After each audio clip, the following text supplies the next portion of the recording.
Your practice for this week is to do with the volleys.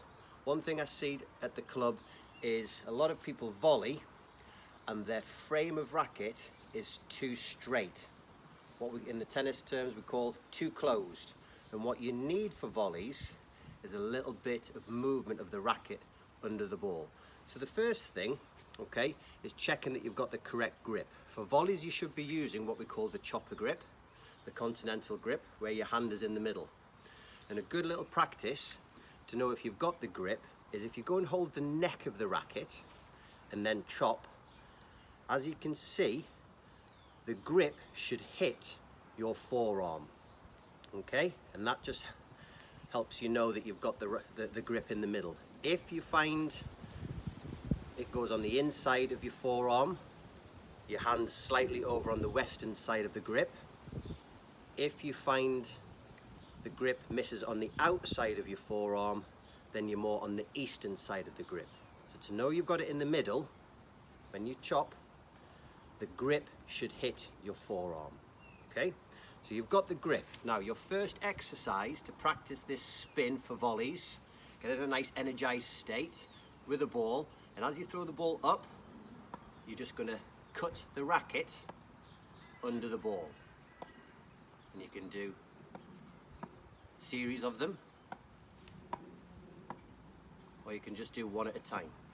And I just want you to practice that cutting feeling of the racket under the ball. Once you've done it on your forehand side, you've got to have a go on your backhand side. And you just cut the racket. As you can see, the racket creates this motion under the ball. Okay, forehand side, backhand side.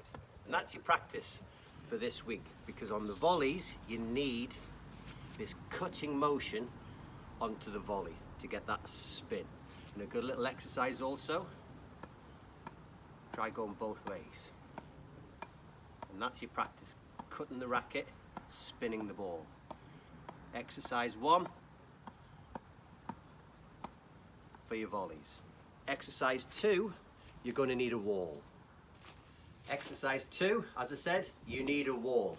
Dead easy if you're building an extension at home. So what is you going to do, with that cutting feeling, you're just going to cut the ball onto the wall and catch. That's exercise number 2. With a wall, you cut the racket underneath, and then you're trying to keep the ball going off the wall. It goes rackets in front. It's good that you get these little adjustments. And that's all you're practicing. Again, you can have a go off the backhand side.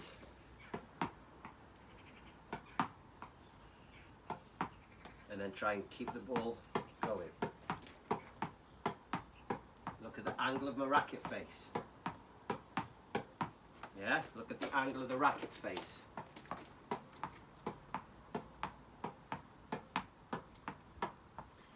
Too closed, it goes down, okay?